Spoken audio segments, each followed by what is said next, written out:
La nature est un professeur universel et sûr pour celui qui l'observe. Carlo Goldoni.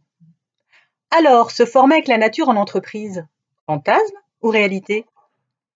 J'accueille aujourd'hui Jeanne et Sarah qui vont donner leur point de vue sur cette question à partir de leur vécu d'apprenante. Jeanne, c'est à vous.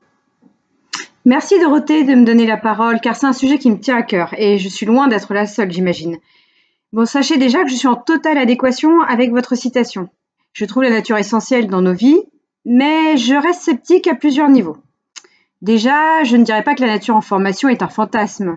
C'est pas inatteignable. J'imagine facilement des murs végétaux, des pauses méditatives, mais bon, franchement, je ne suis pas convaincue par l'efficacité. Et puis aujourd'hui, on apprend avec les robots, la réalité virtuelle, les data, le micro-learning sur nos smartphones et j'en passe. On ne va quand même pas revenir à l'âge de pierre avec la nature dans la formation. Ensuite, je me dis que ce n'est pas donné. Se former avec les animaux, à la campagne, végétaliser les salles de formation, ouais, pourquoi pas. Mais tout cela a un coût. Je suis désolée d'être terre à terre, mais je ne suis vraiment pas sûre que ce soit une priorité. Et que fait-on des personnes qui ont peur ou qui n'aiment pas la nature, pour qui une balade en forêt ou le contact avec un animal est tout sauf relaxant? Enfin, Dorothée, pour finir, je ne vois pas, mais alors vraiment pas, comment on pourrait intégrer de la nature dans des formations distancielles, qui, je vous le rappelle, se développent de plus en plus avec la crise sanitaire que nous traversons. Bref, j'aime la nature, mais nature et formation professionnelle, pour moi, c'est pas gagné. Mais je vous rassure, je suis malgré tout disposée à être convaincue. Merci Jeanne. Je comprends bien vos arguments. Et qu'est-ce qu'en pense Sarah? De mon point de vue, la nature fait déjà pleinement partie de nos vies, de nos expériences, et donc nécessairement des actions de formation auxquelles nous participons. La question n'est donc pas de savoir s'il s'agit d'un fantasme ou d'une réalité, mais plutôt de se demander comment rendre cette réalité visible et perceptible par et pour tous, et surtout, comment l'intensifier. À l'instar de la nature, nos apprentissages sont basés sur des rythmes, des cycles, qu'il convient de prendre en considération et de respecter. Par exemple, il est important de prendre le temps de restaurer l'attention après des séquences à forte charge cognitive.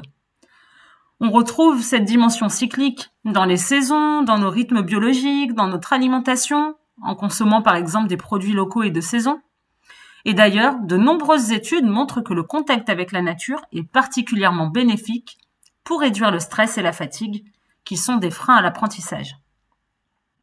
Et ça, c'est à notre portée.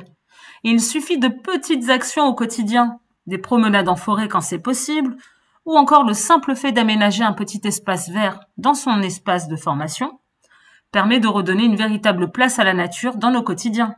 Ces petites actions peuvent entraîner de profonds changements à l'échelle individuelle et collective.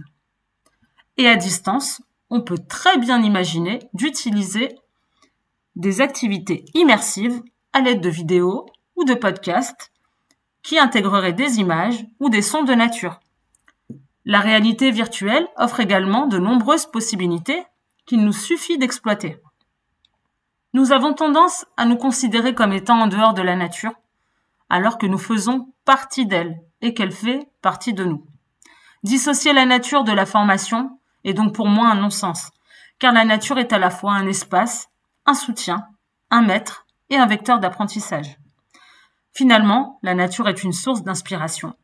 Alors, expirons, inspirons et surtout, inspirons-nous d'elle. Merci Sarah, je me sens un peu colibri en vous entendant.